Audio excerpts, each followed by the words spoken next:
This is Barbara Reiss reporting for Totally East Brunswick. Come join us for an exciting day with the U.S. Marines at the Middlesex County Vocational Technical High School here in East Brunswick, New Jersey.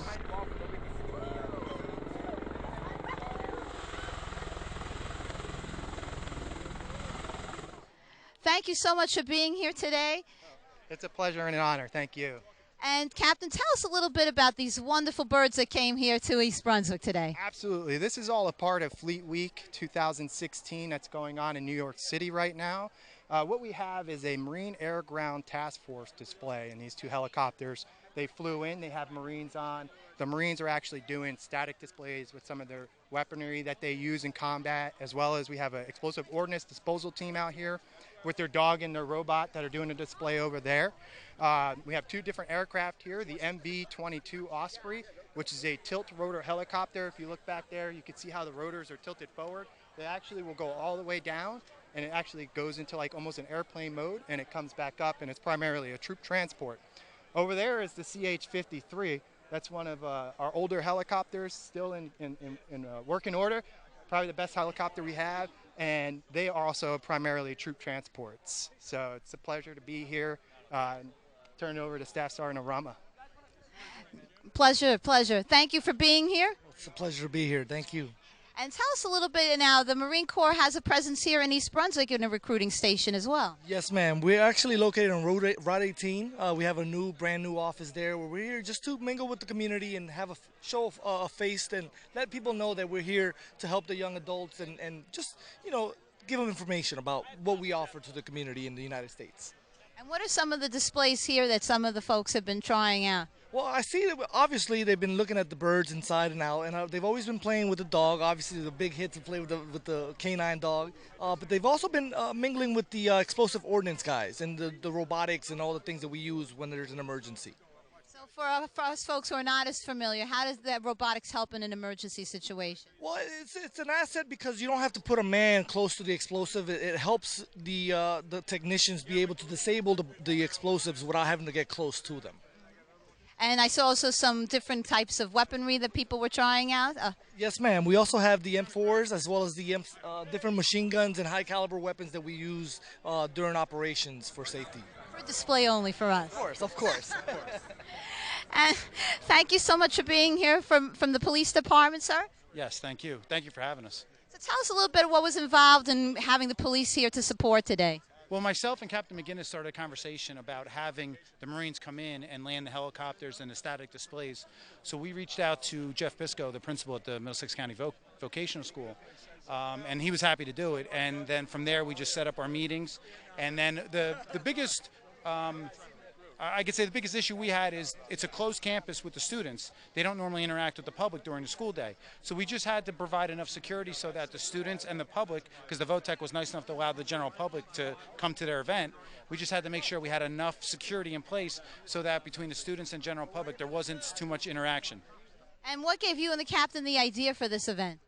Well, they do every year during Fleet Week, they try to visit local schools or local areas to actually put on their display and show everybody what they're made of. So Captain McGinnis and I know each other, and we started our communication, and this was just a perfect spot for us. Thank you so much for bringing this here today. This is a first for East Brunswick. Yes, absolutely. First for East Brunswick, and we're happy to bring it here. The Marines, we take great pride in what we do, and we just want to make sure that the local public understands what we do. So bringing the helicopters here to put on a display as well as with the Marines. These Marines are all from the 24th Marine Expeditionary Unit, so they're actually part of a unit that can deploy worldwide to any type of operation that they're required to do. So it's an honor to have them here as well.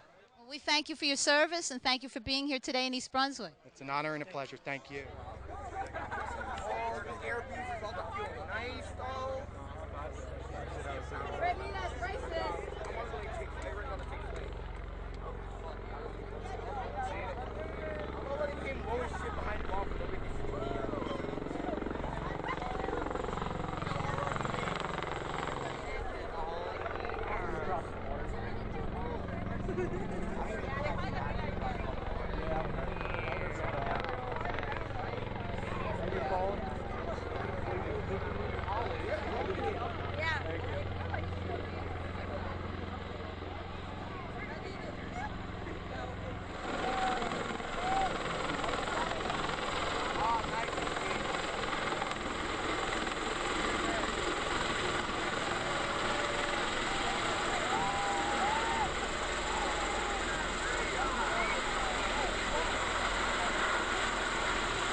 Well, thank you so much for having us here at the high school today. Oh, no problem. Anything we can do to help the community, we love that. So tell us how you were first approached as principal of the high school, of the vocational high school, to have the folks here from the Marines here today. I was approached by Lieutenant Zebro, who asked if we can host this event since the East Brunswick High School had off today. And I said, of course, why not? We consulted our superintendent and we asked our team and they agreed to it, so here we are. And is it a nice atmosphere to have the community coming down and seeing what you guys do here at the vocational high school? Absolutely. We are a county vocational school. Although we service all the students in Middlesex County, we're here also in East Brunswick, and we really support everything with the community. So we are open arms, and we love this idea. And the campus here is beautiful, and thank you so much for having us here today. Oh, no problem. It's a beautiful facility. We are excited to have it, and anything we could do to help celebrate and honor the men, service women of the Marine Corps and all the armed services, it's our honor. Thank you so much. Anytime. Thank you. Thank you so much for being with us here today, Captain. It's a pleasure to be here. Thank you. So you have the job that all kids are dreaming about. You're the pilot. Tell us a little bit about what it's like to be a pilot of the Osprey. Yeah, so it's a lot of fun to fly. It took quite a bit of training to get here. So the Department of Defense and military kind of invests a lot of money in training us up. So it took about 2 years to get through flight school, and then kind of a short 3 to 4 month syllabus learning how to fly the Osprey. And then we check into our first unit, and from there it's wherever they send us. What are some of the places you've been with the Osprey? So me personally, so we're stationed out of North Carolina, New River Air Station down there. Our squadron just got back in January, February timeframe from a 6-month deployment over to southern Spain. So I got to see different parts of Europe and Africa. So that's where I've been personally. I'm not sure about Josh here, but the Osprey itself has seen some deployments all over the place, from Afghanistan, Iraq, the Baltics. So it's been all over the place. Thank you. And you're the crew chief of this Osprey? Yes, ma'am. Tell us some of the duties you have as crew chief. So basically, duties as a crew chief is pretty much everything from the cockpit door and back. I'm an aerial observer, mostly first and foremost, for the pilots to be an extra set of eyes when they have things going on and there's a lot of traffic around or anything like that. When we're landing the aircraft, I'll call it down to the deck, make sure we're not going to land in any puddles, any potholes, or anything like that. It's a pretty expensive helicopter, no? It is. It's an expensive piece of equipment, but it's very efficient and it does its job well. We thank you so much for your service, and thank you for having us here today. Oh, thank you. It's been a great time. Thank you. All right, so coming up the ramp here, this is kind of what we raise and lower to let all of our passengers run out when we get to wherever we're going. We've got 25 seats in the back, so we can take up to 23 is what we usually say, because we have our 2 crew chiefs. Want to make sure we have seats for them. So normally they'll come in, they'll load front to back with all their stuff in here. So our crew chiefs, while we're flying, we've got one usually stationed up by the crew door, and one will sit back here on the ramp. And they're managing pretty much everything from making sure our passengers put their seatbelts on correctly to if we have any sort of maintenance malfunction. There's a bunch of circuit breaker panels they can work, and they're really kind of the busy guys while we're flying, making sure that we stay flying pretty much. So they've got the hard job in the back, and as we go up to the front of the cockpit, you can see where we have the fun job. We get to fly around. So.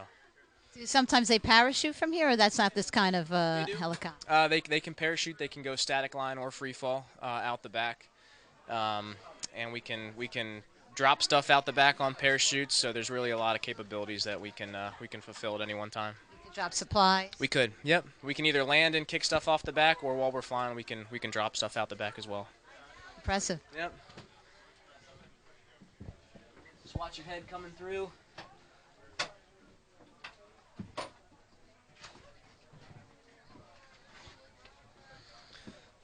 So up here at the cockpit, we have our jump seat here. Normally, we don't have anyone sitting in there. It gets a little crowded up towards the front, but we do have the capability to sit someone in the jump seat if we need an extra spot.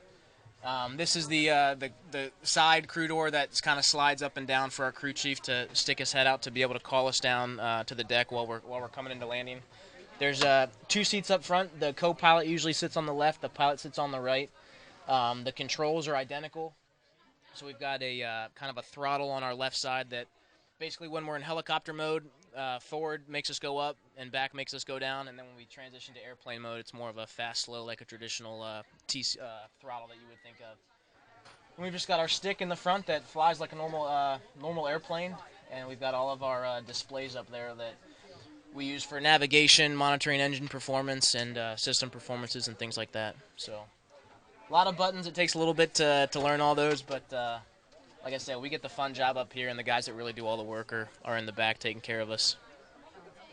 We thank you for running this vehicle. Oh, appreciate it. Yeah, it's a lot of fun, and yeah, good capability that obviously the Marine Corps has entrusted us with, and we do our best to take care of it. We're excited to see it here in East Brunswick. Absolutely, yeah. It's great to be here, part of Fleet Week. We were able to check out some schools over on Long Island yesterday, and great to be over here in New Jersey. And it's been a great week so far. And you had good weather for landing. Yeah, it's perfect. It was a little cloudy and rainy on Tuesday when we came in, but I think someone's looking out for us and cleared up the weather for us, so it's been good. Well, thank you so much, Captain. Absolutely, thank you. Thank you so much, Lance Corporal, for being here today. Thank you. I'm glad to be here. Actually, it's a beautiful state, beautiful school, and really nice people. Well, tell us a little bit about being a dog handler. Well, being a dog handler, it's got a lot of different aspects. We go out and we train every single day. Training never ends, and it's all about the dogs. We love the dogs, and we use them to the best of their capabilities, and we're always trying to enhance those capabilities to make our deployments and everything else we do an easier, safer place to go out there and more trustworthy. So tell us about this wonderful dog we have here. This is Speedy. He's a narcotics detection dog, and he's also patrol capabilities. Narcotics detection is pretty much all 6 or 5 major narcotics, and then he's certified in apprehending and suspect apprehension. So what's the training involved for a dog like Speedy? The types of training that are involved for him is every day we go out there and we plant the drug aids, and we send him in there and he finds them. And then other days we do things like vehicle extractions where somebody hides inside of a vehicle and he goes inside that vehicle and pulls them out. Or he sees a suspect in a field and he has to chase that suspect down and bring him down. And you were explaining to us before that Speedy is a young dog. Yes, Speedy's 3 years old. He's pretty new to the military still, kind of. He's got his ups and downs. He has his days just like any other person. So my job is to be that authoritative figure and step in as his handler and put him in his place, I would say. And it takes several years to get them ready if they're going abroad. You were explaining to us it's a several-year process. Well, it's not really a several-year process. You just have to go through like a few training scenarios. So it takes about a year to do workups, and then once you're completed with your workups, you're ready to deploy. You can go out with that dog. Thank you so much for your time, and thank you for your service. Thank you, and I appreciate the support. So, Ben, tell us a little bit about what was exciting here today. It was nice to see all the Marines take a part of their break just to come here, and yeah. Wonderful. And was there a particular thing that you saw? Was it maybe the helicopters, the dogs, the binocular things they had? Oh, why did you like that? It looked like a movie, just in black and white. That's exciting to see all this equipment. And Aaron, what did you like? I liked going at the helicopter, even though the way was super hot and people were cutting. Another thing is, I liked how they came in. They would go straight and then they would curve and come down. So it's pretty exciting to see the landing. Yeah. Well, you think you'll remember it for a while? Yeah. Well, thank you so much for speaking with us today, and we hope you have a great time. Thank you. Thank you, Major, for being here today. Thank you for letting us. We appreciate the hospitality and coming in to bring our big aircraft to let everybody see it. So tell us a little bit about it for those of us who are not familiar with the helicopters. Sure. So this is the Sikorsky CH-53 Echo. It's the Super Stallion version of it. It's a little bit more of an upgraded version. It's got 3 engines capable of putting out about 4,400 horsepower, just under 13,000 horsepower. Its main mission is to do assault support, which we eloquently like to say that we support the Marines. We take the Marines in and out of battle. It's got the capability of taking 55 combat-loaded troops. It can fly for about 3.5 hours. Its big bread and butter, though, is external lift. We can externally lift about 20,000 pounds.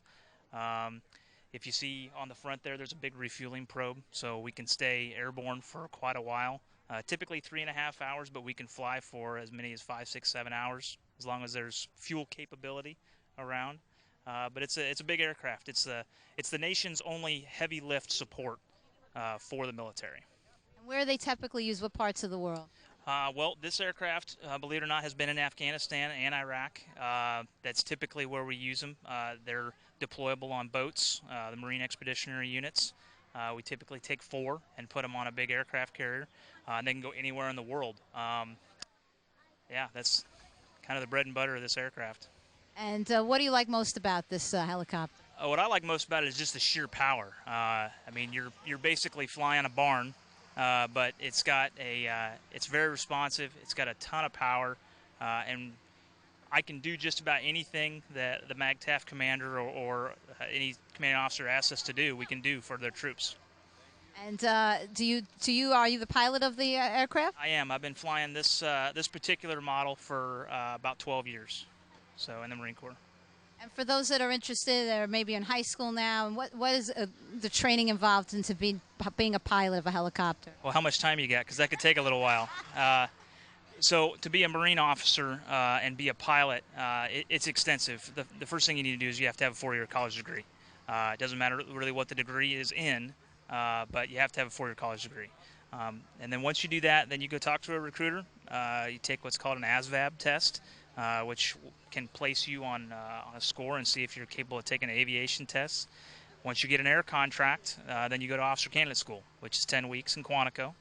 And then once you're done with officer candidate school, you'll go over to the basic school. Now, the Marine Corps is a little bit different in that every Marine officer goes to the basic school for 6 months, and we learn about everything that the Marine Corps does. You get like a week, 3 days of every little job or every mission that the Marine Corps can do. And the reason for that is it makes you much more well-rounded, makes you more well-rounded of what the whole mission that the Marine Corps can do. Once you finish with that, then you go to flight school. So all that time, then you get to go to flight school. You go to a pre-flight indoctrination, which they teach you basic navigation and hydraulics and flight rules and regulations. Once you're done with that, you go to what's called primary flight training. Primary flight training is flying a little prop plane. You do that for about 8-10 months. Based on how well you do, you can pick jets, helicopters, or more fixed-wing training. And then you go on to what's called advanced training. So for me, I went on to helicopter training. And then once you're finished with helicopter training, which takes about another 6 to 8 months, maybe 10 months, depending on the pipeline, then you go to your specific aircraft. So for instance, for me, for the CH-53, we have training squadrons that will teach you how to fly the CH-53. And by the time that happens, you've been in the Marine Corps now about 3.5 years. You're a first lieutenant. You've been promoted from second lieutenant to first lieutenant. And then you go to your first fleet squadron as a co-pilot. A lot of training. And then it just goes on and on and on for there. 15 years later, here you are. Well, thank you for sharing that with us, and thank you for your service. Yeah, you bet. Thank you. And we're very excited to have you here in East Brunswick. Awesome. Well, we're excited to be here. The Fleet Week is a great opportunity for us to come out and show the general public what you pay for and kind of recruit some more people, because the great thing about the Marine Corps is we're small. We're very family-oriented, so we like to have guys like the East Brunswick crew come out and see us. Thank you so much. Yeah, you bet. Thank you. This is obviously the back of the aircraft. The bread and butter of this aircraft is being able to load cargo in and out and being able to do it very easily. If you'll see kind of this tunnel transition area right here, it's big enough that a forklift can come in here and bring in what we would call like a standard warehouse pallet, like you'd see at Lowe's or anywhere else, full of cargo. So any kind of medical supplies or food or water, or if in some cases we can do medevac or a casevac platform and take care of injured Marines or soldiers. So the interesting thing about this aircraft is it was specifically built for that. Underneath the flooring is these rollers. You flip these over and you can take a forklift and back it right up to it and roll a pallet in, which is really nice. We also have the capability back here of having self-protection weapons. We have 50 caliber machine guns, and one of them mounts right here. There's a picture of it on the bottom of the static display board. So a crew chief or a tail gunner can sit right back here and have 180 degrees of swing from left and right and protect us, especially in our most vulnerable point, which is landing. If you want to step up, we can work our way into the aircraft. Okay, so this is another one of the things we can do is carry litters in here. You can stack them up, and then obviously troop seats. We're set up in the configuration right now where you can load cargo right down the middle on these ramps, these rollers, or you can take personnel. So that's what these seats do. We have the capability to put centerline seats in here, and believe it or not, you can put 55 Marines in here. Now, they can't bring a whole lot with them, but they could bring a backpack. But this configuration right now, we can take anywhere between 24 and 30 Marines and fill this whole middle with everything that they're living in, with kind of a relief in place, for lack of better terms. Kind of working our way forward. There's not a whole lot of difference in here other than you'll see fuel lines, hydraulic lines, electrical connections. It's obviously all exposed because we're not so worried about trying to make it look pretty. We want to try and reduce the weight so we can do our main mission. Once you work your way a little bit closer, we have these hooks that come down, and there's a big, what we call a manhole cover in the floor in the center here. Like I was telling you before, the big bread and butter of this aircraft is this external lift capability, basically to hover over a load and take it a long ways. And we do that because it reduces our vulnerability, and we can get a lot of cargo into a place in a very quick time. So we have the capability to do a single point, which is just a single hook down through the middle, or dual point, which there's one right underneath your foot here, and then there's another hook up front, so we can hook up to very long, large loads and take them a long distance. How many pounds can you carry? This aircraft can take up to 20,000 pounds. We have done 20,000 pounds. You can actually do up to 32,000 pounds, but that would be difficult. But it can be done. It's advertised to be able to do that. So, but typically we lift anywhere from 10 to 15, maybe 20,000 pounds. A lot of it depends on how hot it is, how high you are. If you're in the mountains, the air is a little bit thinner, so it's more difficult to do an external lift. And we spend a lot of time training our pilots to be able to do those things, so that when we're called upon, we can do it. Different weather circumstance. Absolutely. Yep, absolutely. We're working our way up. Right underneath here, which is difficult to see, but this is the main gearbox. This is kind of the heart of the aircraft. So the main gearbox takes the power from all three engines and transfers it to the rotor system, to the big rotor blades you see outside, and spins them so that we can create lift. So it's extremely complex when it comes to all the moving parts. So this is kind of the nerve center of the aircraft right here when you're talking about the pilot and the co-pilot, and then you'll have a crew chief in this window and an aerial observer in that window. And typically on most combat missions we'll have 50 caliber machine guns out of each side so we can protect ourselves. So this is the cockpit of the CH-53. As you can see, lots of buttons, lots of switches, lots of gauges. We spend a lot of time learning how to professionally manipulate all these things.